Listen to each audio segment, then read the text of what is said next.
All right, today let's talk a little bit about balancing redox reactions in basic environments. So if you've seen videos before on balancing half reactions in acidic environments, this is a very similar process, but because we're in a basic environment, we have to account for the fact that there is hydroxide that is going to be present in our solution, and that hydroxide is going to react with any of that H plus that we had added from kind of the first step. So it's the first steps for balancing half reactions in basic environments are the same as for balancing in acidic environments. So we have to still start off by assigning the oxidation numbers, splitting the reaction into half reactions, balancing the half reactions based on the elements and the charges, and then we're going to combine it all and simplify. Once we've done that, then we say, well, how many of these H pluses do we have left over? And if there are any H pluses, because we're in an environment with a bunch of hydroxide hanging around, the hydrogen and the hydroxide are going to react together to form water. We know that there's a strong drive to form water whenever hydrogen and hydroxide are present. That's the neutralization process. And so then we have to show that formation of water, which then has the new capacity to be simplified again, because we have maybe some more water and we're going to have some hydroxide around. So let's look at an example, because I think it's easier to kind of run through the steps when we actually have an example in front of us. So let's look at this reaction. We're going to balance this reaction in a basic environment. And the first thing that we need to do according to our steps is to assign oxidation numbers. So I've started assigning oxidation numbers to my reactant side here. So we know that our oxygen is always -2 when it's in a compound. So -2 times my 4 is a -8. So -8 plus what gives me a -1? Well, that has to be a +7 here for my manganese. In my sulfite ion, oxygen again is a -2. -2 times 3 is -6. -6 plus what gives me -2 charge. That gives me a +4 on my sulfur. Now if we hop over to the product side, oxygen again is a -2. So -2 times my 2 is a -4. So that means my manganese must be +4, which I would know anyway because that's the charge on my manganese. This is manganese 4 oxide. And I know because of the pairing here. And then my oxygen, again in my sulfate ion, is a -2. So -2 times my 4 is -8. So what plus -8 gives me -2? Then my sulfur here has to be a +6. Okay, so we kind of ran through those oxidation numbers. Hopefully you're pretty snappy with that at this point to figure out the oxidation states of our various elements. And now from that information we can figure out what is being oxidized and what is being reduced, and we can split it into the half reactions. So the one whose oxidation number is increasing, going from the reactant side to the product side, is the species that is being oxidized. So let's see what's happening here. It looks like maybe my sulfur is going from a +4 to a +6, so that must be the oxidation step. So I'm going from sulfite to sulfate. My oxidation step. Now if we go back to our original rules, once we've assigned oxidation numbers and we're starting to split these things, then the first step is to balance all the elements but oxygen and hydrogen. So the only ones I have here are sulfurs, and I have the same number on each side. So my next step is to balance all the oxygens by adding water. So I have 3 oxygens on this side and I have 4 on this side, so I need to add a water to this side, to my reactant side.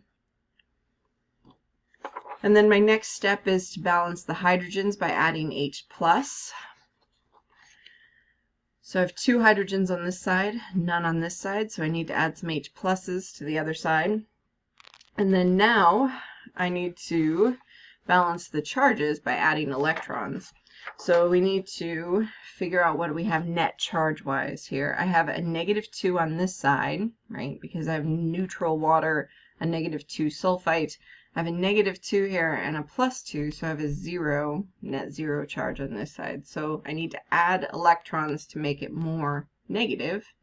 I need a -2 charge net on that side, so I will add 2 electrons. It makes sense then, as we're kind of doing our mental gymnastics here, that we would add electrons to the product side because this is oxidation. Oxidation shows the loss of electrons. Now let's look at our reduction side of our redox. To identify what is being reduced, then we need to see which oxidation state, or which oxidation number is going down. So if we focus on our equation up here, all of our oxygens stay the same. So it must be my manganese here. My manganese goes from a +7 to a +4. So I'm going to include the whole species. And then I'm going to my manganese 4 oxide. Okay, now I'm going to run through the same set of steps. I need to balance everything but my oxygens and hydrogens. I just have manganese, so I'm good to go. 1 and 1, and then I need to balance out my number of oxygens by adding water. And the reason I can add water again is because we're in an aqueous solution, right? We have aqueous ions, so there's water everywhere. So I have 2 oxygens on this side, 4 on this side, so I need to add 2 waters to my product side. And now I need to balance out my number of hydrogens. I have 4 hydrogens on this side, so I need to add 4 hydrogens to my reactant side. All right, my next step then is to look at my charges, the net charge on either side. I have a +4 here and a -1, so that's a net charge of +3. And I have neutral compounds on the other side. So I need to balance out with a 0 charge on one side and have a +3 here, so I need to add 3 electrons. Okay, now the next step is to combine and simplify. So if we go back to our original steps from balancing in acidic environments, we combine and we simplify with what we have. So when we're adding these things together, we need to make sure that we're gaining and losing the same number of electrons. So we're losing 2 here, we're gaining 3 here. Then we have kind of a lowest common multiple problem. So what we need to do is we need to get them to the same number. So we're going to multiply the entire top reaction by 3 in order to get to 6 electrons lost. And we're going to multiply the second reaction by 2 in order to get to 6 electrons gained. Now when we add those two together, which hopefully you can kind of stay with me here on my notation, I'm doing it all kind of in one step. I'm going to combine these all together and multiply those through. So now I end up with 3 waters, and then 3 sulfites, and 6 electrons, and 8 hydrogens, and 2 of my NNO4. All right, so there's my reactant side. Okay, so I've multiplied through and kind of put those all added together. Now I'm going to go through and do the same thing for my products. So I have 3 of my sulfates, and then I have 6 hydrogens, 6 electrons, 2 of my manganese 4 oxide, and 4 waters. All right, now the next thing that we're going to do, kind of the combining and simplifying, is I need to see what's in common on each side and remove the things that I can get rid of. So I have 6 electrons on each side, so I'm going to get rid of those. Right? We made it that way, so that's what we would expect.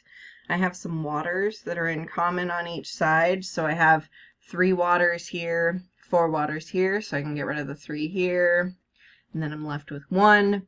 And then hydrogens, I have 8 on this side and 6 on this side, so I'm going to get rid of all 6, and that leaves me 2 here. So kind of our final, or at least the final for now, take-home message is this, plus my 2 hydrogens, plus my 2 of these guys, gives me 3 of these,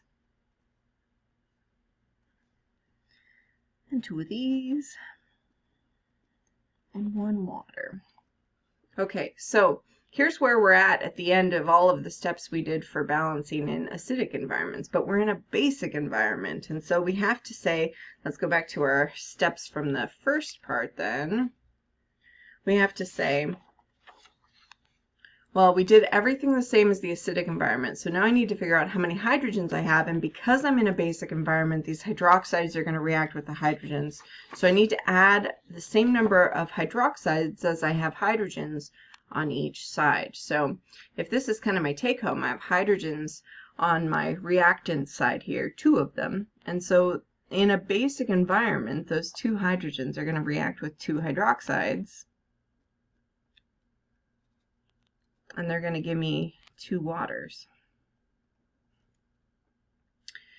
but I can't just add this to one side, right? We have to balance it out. We have to have the same number and type of thing on each side. So I need to add those 2 hydroxides to the other side as well. So I need to add the same number of hydroxides to either side, and I'm doing it to balance out the hydrogens on my reactant side. Now, if again I go back to my rules, then I added those, it made water, so that shows the formation of the water, and then if I have waters on each side, I can simplify again. So now, instead of these guys, I just have 2 waters on this side, and I have 1 water on this side, so I can get rid of this one, get rid of one of these, and then my final reaction, my take-home message from all of this, is this. So here's my reactant side. Here's my product side.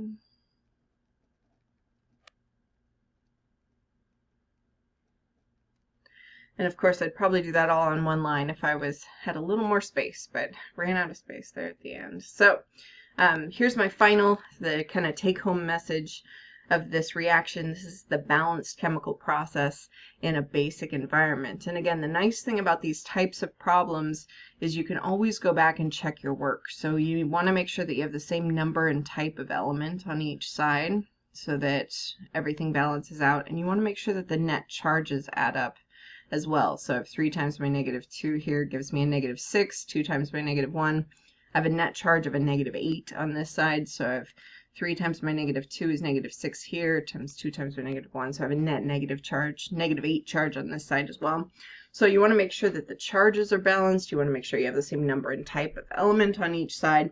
And if you do, then you have a balanced redox process in the environment that you're looking at. So if you have any questions on this, don't hesitate to reach out. Otherwise, I will talk to you again soon.